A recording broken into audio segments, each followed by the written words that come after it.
Bendiciones, mis queridos hermanos, donde quiera que estén. Espero que la voluntad de Dios esté perfeccionándose en sus vidas.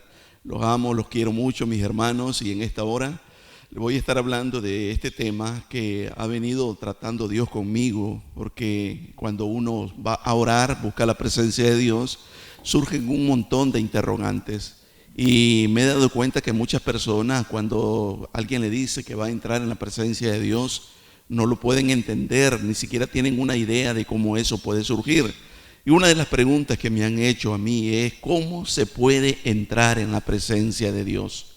¿Cómo se puede entrar? Y la otra pregunta que surge a raíz de la primera es: ¿qué vamos a hacer una vez que ya estemos en la presencia de Dios? Creo que hay una gran confusión de la cual nos debemos de cuidar todos nosotros, y es con respecto a cuando se dice en la iglesia, en muchos lugares, se dice que vamos a entrar en la presencia de Dios. Me parece que es un término mal buscado, mal aplicado, mal comprendido. Estaba en un lugar, en una ocasión, y iba a haber un concierto, y presentan al que iba a cantar o al adorador, como se acostumbra a decir.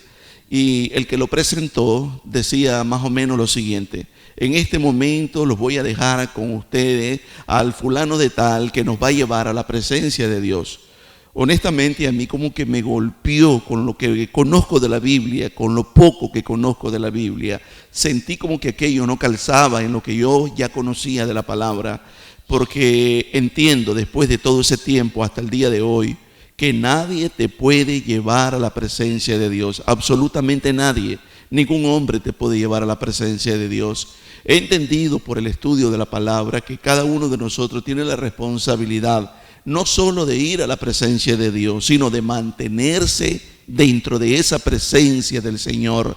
Entonces, cuando escucho decir esas cosas, y lo he escuchado en diferentes lugares, a veces creemos de que el cantante, de que la persona que va a llevar en ese momento la adoración, como que él nos va a meter a la presencia de Dios. Pero ¿qué sucede entonces si lo creen de esa manera? Cuando termina de cantar, ¿será que en ese momento nos salimos de la presencia de Dios porque no hemos sabido nosotros llegar a la presencia por nuestra propia cuenta? ¿Qué es lo que sucede? Es decir, este tema genera una serie de incógnitas, una serie de interrogantes que las personas no saben cómo interpretar. Voy a tratar de explicar a través de lo que voy a hablar en los próximos minutos este concepto de acuerdo a lo que Dios me ha mostrado y me ha enseñado por su palabra. Pero antes de explicarte, quiero decirte de que no es posible encerrar la comprensión de la palabra de Dios, sea con cualquier tema, mucho menos con este tema, en una especie de caja doctrinal. No lo podemos encerrar. ¿Por qué razón te digo esto? Porque cada individuo, cada persona tiene una relación muy personal o propia de él, una relación íntima con Dios, íntima con el Padre. Y para eso, hermano, tenemos que entender de que tu relación con respecto a la relación de otra persona es diferente. La otra persona tiene su relación con Dios, pero no necesariamente tiene que ser igual a la tuya. Y ese ha sido un grave error que cometemos cuando alguien dice vamos a entrar en la presencia de Dios y entra en ciertos rituales, en ciertas maneras, en cierto formalismo. Y al hacer ese tipo de cosas estamos encasillando, estamos encerrando en una doctrina, en una caja doctrinal, lo que es entrar en esa presencia bendita de nuestro Dios. Ahora, si bien te digo esto, también es cierto que a través de la palabra, la Sagrada Escritura, vamos a encontrar ciertos requisitos, podríamos llamarle, o protocolo más bien, acerca de la manera de cómo hacerlo. Y eso es invariable porque viene de la palabra de Dios. Para podértelo explicar, te quiero recordar, hermano, que tu experiencia es única. Única, no te compares la relación del otro con la relación tuya. Si aquel lo hace de esa manera, busca tu relación, tu comunión con Dios de una manera única, personal. Ahora bien, quiero presentar, por ejemplo, en Juan capítulo 14 y el versículo número 6. Antes de leerlo te voy a explicar este principio. Para entrar en la presencia de Dios, uno tiene que hacerlo por la puerta correcta. Hay una sola entrada a la presencia de Dios, no hay muchas, y esa puerta se llama Jesucristo. La Biblia lo dice en el texto que te dije de Juan 14:6. Hablando Jesús dice lo siguiente: yo soy el camino y la verdad y la vida, y nadie viene al Padre si no es por mí. Cuando dice nadie viene al Padre, está diciendo nadie puede llegar a su presencia sino a través de mí, a través de Jesucristo. Esa es la única puerta. No hay ninguna deidad inventada por el hombre en ninguna parte del mundo que te puedan haber dicho, que te puedan haber dicho de diferentes maneras por generaciones, que pueda hacer lo que Jesucristo podía hacer para llevarte al Padre. Nadie te lleva al Padre. Algunos se toman de unas palabras que ni siquiera son bíblicas, que dicen todos los caminos conducen a Roma. Es verdad, te pueden conducir a Roma, pero no al Padre. El único camino o la única forma de llegar al Padre es a través de Jesucristo. Eso lo tenéis que tener en cuenta. No es asunto de que yo voy a entrar en la presencia de Dios. Yo quiero estar en la presencia de Dios. Es decir, lo primero que te está diciendo este versículo es que el primer paso que uno tiene que dar para llegar a la presencia de nuestro Dios es recibir a Jesucristo en nuestro corazón como Dios y Salvador, como nuestro Señor. Ese es un concepto que lo tenemos que tener muy claro. Ahora, en Apocalipsis 3:20, que también lo escribe Juan, el mismo que escribió el primero que leímos, dice de la siguiente manera, hablando Jesús de nuevo: he aquí yo estoy a la puerta y llamo. Si alguno oye mi voz y abre la puerta, entraré a él y cenaré con él y él conmigo. Dicho de otra manera, cuando usted recibe a Jesucristo, comienza esa relación de intimidad, que es lo mismo que decir caminar en la presencia de Dios. Espero de que no se confundan este juego de palabras, pero el texto en sí lo que nos está diciendo es que Jesús nos está invitando, y lo que tenemos que hacer nosotros de nuestra parte es aceptar esa invitación de venir a Jesús para poder llegar al Padre. Ese es lo primero, lo primordial. Algunas veces dice, entre en la presencia de Dios. Oiga este canto, repite este canto, levanta sus manos. Son fórmulas, hermanos, que se crean como una doctrina humana. Pero realmente, bíblicamente, nadie, por muy adorador que se diga llamar, te va a llevar a la presencia de Dios, sino es a través de Jesucristo. Lo segundo que te quiero decir va con respecto a la interrogante. Ahora que ya estamos en la presencia de Dios, es decir, ya tenés a Jesucristo en tu corazón, ya lo declaraste como Señor de tu vida y estás viviendo bajo su señorío. Ahora, ¿qué es lo que tenemos que hacer al estar en la presencia de Dios? Al investigar la palabra de Dios, me pude dar cuenta que hay un versículo lindo que nos va a ir aclarando esta idea. Lo encontramos en el libro de Génesis, en el capítulo 17.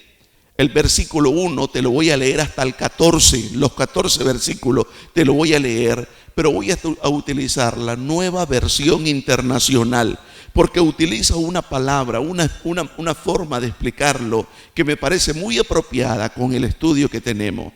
Dice de la siguiente manera, honrando al Padre, al Hijo y a su Santo Espíritu. Cuando Abraham, fíjese bien, si usted lo está leyendo, no dice Abraham, sino Abraham, tenía 99 años. Una persona de 99 años es un anciano. Tenía 99 años. El Señor se le apareció y le dijo: yo soy el Dios Todopoderoso. En el original es El Shaddai. El Shaddai significa el Todopoderoso. Es decir, se le presenta, le dice: yo soy el que todo lo puede. Imagínense qué clase de presentación la que él se da delante de Abraham, para que entienda con quién está hablando. Luego le aclara y le dice: yo soy el Dios Todopoderoso, vive en mi presencia y sé intachable. Como estamos buscando la respuesta a la interrogante, ¿qué vamos a hacer? Una vez que estamos en la presencia de Dios, aquí nos comienza a disparar la respuesta. Dice: vive en mi presencia y sé intachable. Me gusta esta versión. Y luego sigue diciendo: así confirmaré mi pacto contigo y multiplicaré tu descendencia en gran manera.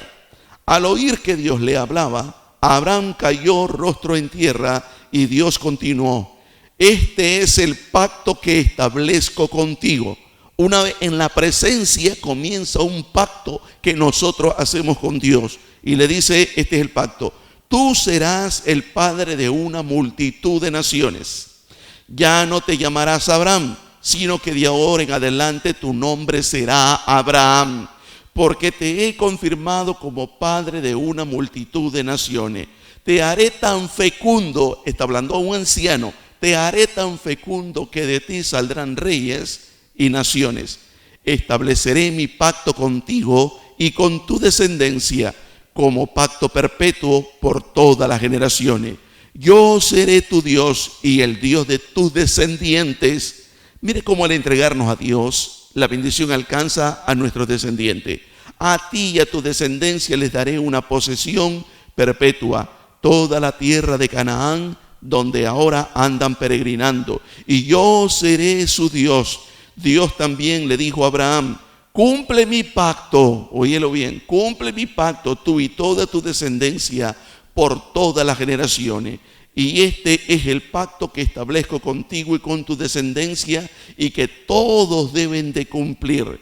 Todos los varones entre ustedes deberán ser circuncidados. Circuncidarán la carne de su prepucio y esa será la señal del pacto entre nosotros. Todos los varones de cada generación deberán ser circuncidados a los 8 días de nacido, tanto los nacidos en casa como los que hayan sido comprados por dinero a un extranjero y que por lo tanto no sean de la estirpe de ustedes. Todos sin excepción, tanto el nacido en casa como el que haya sido comprado por dinero, deberán ser circuncidados. De esta manera mi pacto quedará como una marca indeleble, es decir, nadie la puede quebrantar, como un pacto perpetuo. Pero el varón incircunciso, al que no se le haya cortado la carne del prepucio, será eliminado de su pueblo por quebrantar mi pacto. Te voy a dar una explicación a qué se está refiriendo todo lo que te acabo de leer en la palabra del Señor. En primer lugar, yo quiero que tengas en cuenta esto. Cuando Dios se presenta como el Shaddai, el que todo lo puede, el que no hay absolutamente nada imposible que Él no lo pueda hacer. Te estoy hablando, hermano, de era una revelación, era una presencia de Dios. Se le presenta al Señor, se le revela con el nombre del Shaddai, el que todo lo puede, pero suceden una serie de cosas a lo largo de eso. Entre lo que encontramos ahí, por ejemplo, el pacto que comienza a hablar de la circuncisión, para írtelo resumiendo, habla de la circuncisión. Cuando nosotros vamos a la Biblia, lo leemos desde la lectura que tuvimos, tenían que cortarle parte del prepucio, la piel del prepucio que cubría el prepucio, lo cortaban. Eso era un pacto que hacían con Dios, y cuando Dios lo miraba, Él se daba cuenta inmediatamente que era parte de su pueblo. Eso hablaba, por decirlo de otra manera, una especie de consagración de uno hacia Dios. Recordad que estamos tratando de responder qué hacemos en la presencia de Dios, y es lo que sigue, una consagración. En este tiempo el apóstol Pablo lo explicaba de diferentes maneras, de que ya no es de que uno se va a cortar el prepucio y ese pedazo de carne ya no se lo corta, sino que dice que es una circuncisión del corazón. Dicho de otra manera, nosotros tenemos que tener un corazón cambiado, transformado, limpio para Dios. Eso es lo que tenemos que hacer en su presencia. Quiero recordarte que uno no entra a su presencia y luego se sale de su presencia. Imagínate, te voy a poner este ejemplo. Imagínate de repente que vos estás viviendo, vos sos el dueño de un rancho que está mal construido. Cuando llueve se le pasa el agua. Cuando hace, qué sé yo, está haciendo mucho sol, se filtra el sol porque está mal hecho. Además de eso se está cayendo, tenés el piso de suelo, no tenés agua potable, es decir, estás viviendo en calamidad. Y alguien viene y te dice, te invito a que vengas a vivir en mi casa por un tiempo. Vos te vas a la casa Llegas a la casa y es una casa muy linda, está con todo el confort, con una buena cama, con una buena cocina, una buena sala, un buen comedor, tiene todo lo que necesitas para vivir, alimento en abundancia, y tenés hasta aire acondicionado y todas las cosas que te puedas imaginar. Y luego te dice el dueño de la casa: si querés te regresas a tu rancho o te podés quedar aquí, vos lo decidís. ¿Qué es lo que vas a decidir? ¿Regresar al rancho o quedarte en esa casa? Yo creo que cualquiera que tiene los 5 sentidos bien puestos, uno va a decir: hombre, prefiero quedarme aquí. Lo mismo sucede cuando uno logra discernir, comprender, experimentar, vivir en la presencia de Dios y logra entrar en la presencia de Dios, mas nunca se quiere salir de la presencia. Así que no es asunto, vamos al culto, entramos a la presencia de Dios, termina el culto, no salimos de la presencia de Dios. No es así lo que Dios nos enseña. Ahora bien, si vos te fijas, cuando nosotros tenemos un cambio de corazón, que es el significado de la circuncisión, nosotros vamos a tener un cambio, una transformación. Y lo vemos en la historia cuando Abraham le cambia el nombre y le pone Abraham, que significa padre de multitudes, o padre de muchedumbre, o padre de mucho pueblo. Hay muchas maneras de traducirlo, pero ya no es Abraham, ahora es Abraham. A Sarai le pone Sara, que significa risa. Ahora, si te das cuenta, este cambio de nombre es muy importante entenderlo, porque el nombre representaba algo muy importante para el que se le ponía. El papá, que era el encargado de ponerle el nombre al hijo, tenía que tener en cuenta que al ponerle nombre al hijo, estaba prácticamente dándole una palabra profética. Sobre ese nombre recaía un buen augurio, por decirlo de alguna manera, de lo que iba a ser en la vida, de lo que iba a suceder en la vida, y él iba a tener prosperidad o iba a tener todo lo contrario, dependiendo del nombre que se le ponía. Piense usted en eso, el valor del nombre. Y Dios le cambia el nombre. En la Biblia tenemos un ejemplo, Raquel. No sé si te acordás de Raquel. Ella fue la esposa de Jacob y tuvo varios hijos, pero el último de los hijos, cuando lo está pariendo, ella comienza a morir. Está tan débil que se está muriendo. Cuando pare el hijo, ella habla con voz bien débil y dice: mi hijo se va a llamar Ben-Oni. Eso significaba hijo de mi dolor. Cuando el papá, que es Jacob, oye que la mamá le puso ese nombre, inmediatamente se acerca y le cambia el nombre, porque lo que le estaba haciendo es poniéndole una atadura a su propio hijo, y le pone Benjamín, que significa hijo de mi diestra. Mire qué clase de bendición. Así que cuando vemos que Abraham le cambian a Abraham, a Sarai le pone Sara, lo que se está dando ahí en ese momento es una transformación de la personalidad de ellos, porque ahora van a caminar en la presencia de Dios. Ellos ahora iban a cambiar, su corazón iba a ser circuncidado, por dicho de una manera, que representaba la circuncisión del prepucio. Era la transformación, la dedicación, la entrega hacia Dios. Era un pacto que tenía que hacerlo todo el pueblo de Dios. ¿Qué vamos a hacer en la presencia de Dios? Circuncidarnos, arrancar todo lo malo, todo lo que esté ocasionando cualquier estorbo en nuestra relación con el Padre, y vamos a tener un cambio de identidad, un cambio de carácter. Ya no vamos a ser la misma persona. Si eras ladrón, dejas de ser ladrón y ahora te consagras a Dios. Si hacías trampas, si engañabas, si mentías, si hacías cualquier cosa indebida, el cambio que Dios anhela para poder estar en la presencia de Dios solamente obedeciendo a Él sus mandamientos. Cambio de identidad. El nombre expresaba la personalidad, la naturaleza del que lo llevaba. Y ahora Abraham tenía el nombre padre de muchedumbre y no tenía hijo con Sara. Tenía un hijo que ya había nacido, ya tenía 13 años, que se llamaba Ismael, con la empleada, con la esclava, con la sierva. No era el hijo de la promesa, así que prácticamente la promesa no estaba cumplida. Al tener cambio de identidad, el nombre, ¿cómo te llamas? Padre de multitud. ¿Cómo te llamas? Padre de multitud. Oye, ¿cómo se llama usted? Padre de multitud. Eso lo llenó a él de fe, que llegó a ser padre de multitudes. Tu nombre debe de expresar tu personalidad y tu carácter. Y Dios, al saber esto, le cambia la identidad a ellos. Y entonces, en ese encuentro, como cuando se presenta como el Dios Todopoderoso, ahí suceden otras cosas que también te quiero aclarar. Dios hace un pacto con Abraham. Pero no es solamente, te voy a dar esto, una nación grande, que van a salir príncipes, van a salir reyes, van a salir naciones. No solamente eso. Yo te he enseñado en diferentes ocasiones de que cuando Dios te pone una promesa, también te pone una demanda. Una demanda. Y te lo he explicado con aquel sencillo versículo que dice, el que busca encuentra. La única forma de encontrar es buscando. El que toca se le abre. La única forma de que se te abra es tocando. Entonces la promesa es que se te va a abrir, pero vos tenés que hacer tu parte y es tocar. Lo mismo sucede con esta promesa. La promesa era que iba a ser padre de multitud, de muchedumbre, de naciones, pero le está diciendo de que le demanda dos cosas le estaba demandando a él.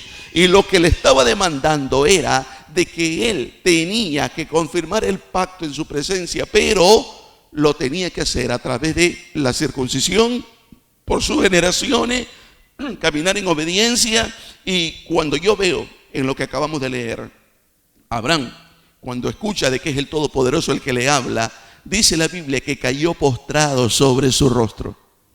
Cayó en el suelo y cayó, imagínense, con el rostro en el suelo. Eso lo que habla es de que en la presencia de Dios tenemos que caminar en completa y total sumisión. O te lo digo de otra manera, en completa y en total humildad. ¿Querés vivir en la presencia de Dios? Aquí nos está dando la pauta. El Todopoderoso nos demanda, y la gran demanda que nos dice ahí es lo que leímos cuando dice, vive en mi presencia y sé intachable. Vive en mi presencia y sé intachable. Eso es lo que Dios demanda. Es decir, cuando nosotros queremos vivir en la presencia de Dios, tenemos que procurar esa palabra intachable. Lo que significa es que nadie te pueda señalar por ladrón, por mentiroso, porque sos un usurpador, porque sos un vanaglorioso, un orgulloso, un mentiroso, un qué sé yo, cuántos pecados, asesino, criminal, qué sé yo, cuántas cosas. Intachable. Tener una vida intachable es lo que Dios busca en nosotros. Espero que usted diga en su corazón un fuerte amén, porque queremos estar en la presencia de Dios. ¿O acaso no es eso lo que nosotros buscamos cuando doblamos nuestra rodilla y vamos a orar? ¿Qué es lo que hacemos? Entrar en su presencia y decimos, aquí vengo, papito lindo, en el nombre de Jesús. Escucha mi plegaria, mi oración. Te ruego, mi Señor. En eso nosotros estamos haciendo un ejercicio penetrando, pero realmente ya vivimos en su presencia. Cuando permanecemos en su presencia, intachable.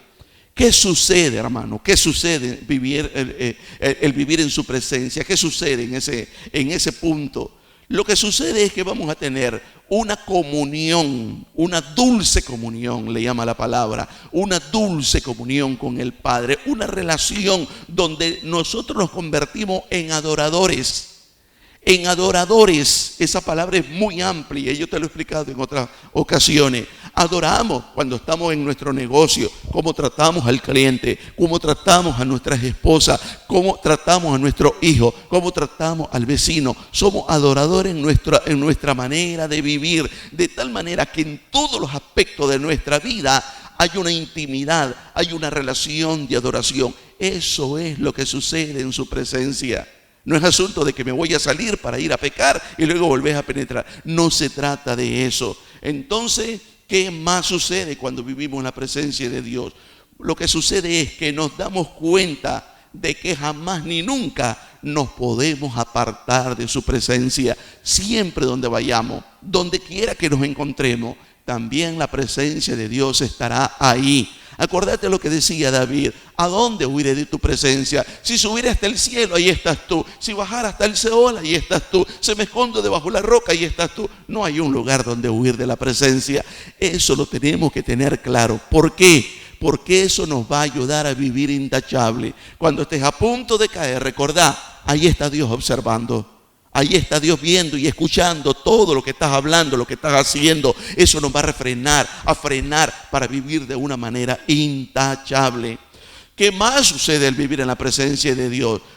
Vivir en la presencia de Dios es el momento donde permitimos que Dios nos moldee. Recordad que Él es prácticamente el que nos va dando forma, como el alfarero. Él va a tener momentos donde nos examina el corazón y nos tiene que encontrar aptos para toda buena obra. Imagínate Dios examinando nuestros corazones. Quiero entrar en la presencia y usted dice: yo siento que no entro en la presencia. Algunos dicen: yo oro y oro, pero siento como que nadie me escucha. Es que todavía estás afuera, porque Dios demanda caminar intachable, en santidad, dicho de otra manera, en santidad. Además de eso, debemos de desear en la presencia de Dios, debemos de desear lo que deseó el salmista, y para eso te voy a leer el texto, el Salmo 84 y el versículo 10. Vos te lo sabés de memoria. Dice esta versión: vale más pasar un día en tu atrio que 1000 fuera de ello. Prefiero cuidar la entrada de la casa de mi Dios que habitar entre los impíos. Yo prefiero estar de portero, estaba diciendo. Encontré esta paráfrasis que me gustó. Escuché esta paráfrasis bíblica. Dice, con respecto al versículo que te acabo de leer: prefiero ser portero en la casa de Dios antes que un príncipe en los lugares donde reina la maldad. Dicho de otra manera, no quiero pecar, decía el salmista, no quiero pecar para estar en tu presencia. Aunque sea en la puerta, aunque sea de portero. Cuando usted lee esto, le pasamos por encima, pero en realidad los que hacían la función dentro del templo solo eran los levitas, no se te olvide. Y el trabajo más humilde dentro de todos los trabajos que tenía que hacer un levita era el de portero. Así que él decía: prefiero hacer lo más sencillo, lo más humilde, lo más humillante, no sé cómo quiere llamarle usted, pero aún así estar aunque sea en los atrios de la puerta, es decir, en la presencia de Dios, y no andar en lugares donde abunde el pecado, apartado del pecado. Creo que eso nos va dando una idea más amplia de lo que es vivir en la presencia de Dios. Además, el vivir en la presencia de Dios produce en nosotros una vida intachable. Como una manera normal, nuestro carácter va siendo cambiado, transformado en ese proceso, porque ya entendimos que Dios está con nosotros donde quiera que vayamos. Ahí va Dios, ahí está Dios, ahí nos encontramos con Dios. Así es que todo lo que vos te podás haber imaginado sobre entrar en la presencia, ahora tiene que ser mejorado, porque no solamente entrar, sino permanecer en la presencia de Dios. Usted y yo tenemos que vivir dentro del reino de Dios, en su presencia. Ahora bien, te quiero poner otro ejemplo. Un ejemplo que me encontré en la Biblia y que me agradó mucho es lo que la Biblia habla acerca de este hombre llamado Noé. Usted conoce la historia. Noé fue el que hizo el arca, el que metieron los animales y la familia nada más, y se salvaron. Para poder entrar a lo que te quiero explicar, te voy a leer Génesis capítulo 1 y el versículo 31. Dice de esta manera, todavía no era el tiempo de Noé, pero mire lo que dice Dios. Dice así: y vio Dios todo lo que había hecho. Después que hizo la creación, Dios vio todo lo que él había hecho. Y he aquí que era bueno en gran manera. Y fue la tarde, la mañana y el día sexto. Dios vio que era bueno. Como era bueno.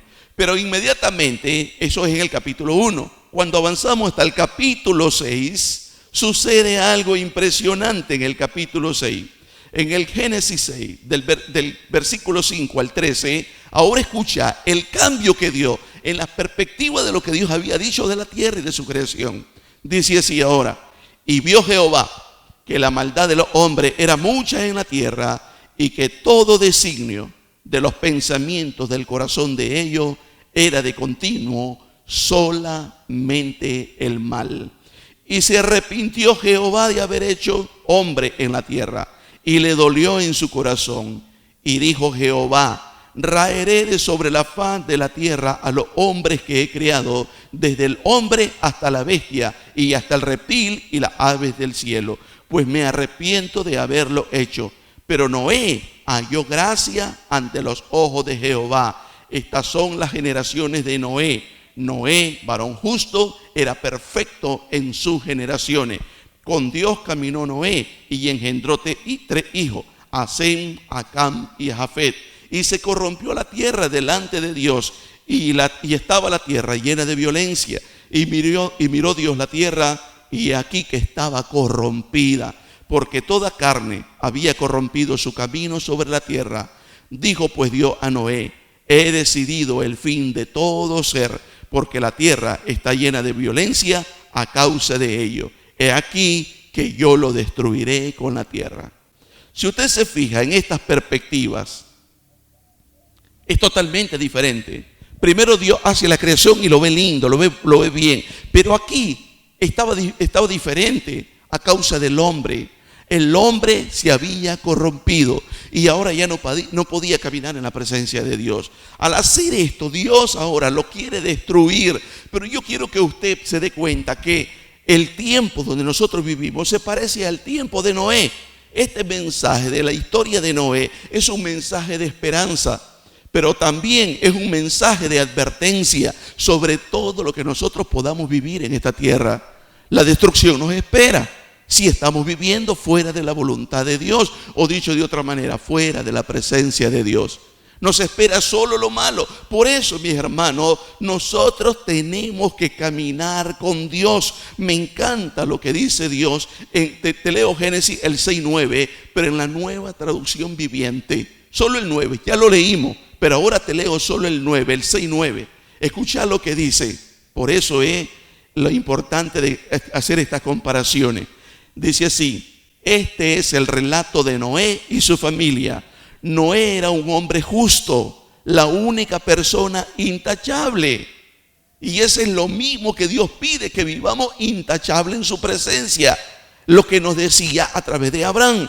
Dice, era la única persona intachable que vivía en la tierra en ese tiempo y anduvo en íntima comunión con Dios. Dicho de otra manera, caminaba con Dios. Cuando usted lo lee toda la historia, se va a dar cuenta que la única persona que caminaron con Dios fueron Enoc y Noé. Caminaron con Dios, o dicho de otra manera, estuvieron siempre en su presencia sin salirse de ella. Caminaron con Dios. De todos los que vivían en esa época, solo Noé halló gracia ante los ojos de Dios. Y eso es impresionante que lo entendamos, porque la tierra estaba llena de violencia. Había violencia en la tierra a causa del pecado del hombre, a causa de los seres humanos, y eso hacía que no pudieran caminar en la presencia. Este es un tiempo, hermano, parecido a los días de Noé, y debemos de tener muchísimo cuidado. Para ir terminando sobre lo que te estoy enseñando, el Señor me dio una tremenda lección, porque todavía quedaban algunas interrogantes en mi mente. Y así llegué a Primera de Pedro, en el capítulo 1, del versículo 13 al 16. Pero te lo voy a leer en la Nueva Versión Internacional porque lo sentí más claro. Por favor, poné atención a esto, porque ahora ya estamos en la presencia de Dios. Ya recibimos a Jesús, lo hicimos el Señor de nuestra vida, lo confesamos con nuestra boca, fuimos bautizados y ahora estamos ahí. Poné atención a lo que dice Primera de Pedro, capítulo 1 del 13 al 16, la Nueva Versión Internacional. Por eso, dispónganse para actuar con inteligencia. Tengan dominio propio. Oiga bien, estamos en la presencia de Dios. Tengan dominio propio, no vayan a caer, dicho de otra manera. Pongan su esperanza completamente en la gracia que se les dará cuando se les revele Jesucristo. Como hijos obedientes, no se amolden a los malos deseos que tenían antes cuando vivían en la ignorancia. Más bien, sean ustedes santos en todo lo que hagan, como también es santo quien los llamó. Pues está escrito, sean santos porque yo soy santo, dice el Señor. ¿Quieres vivir en la presencia de Dios? Aquí está la clave.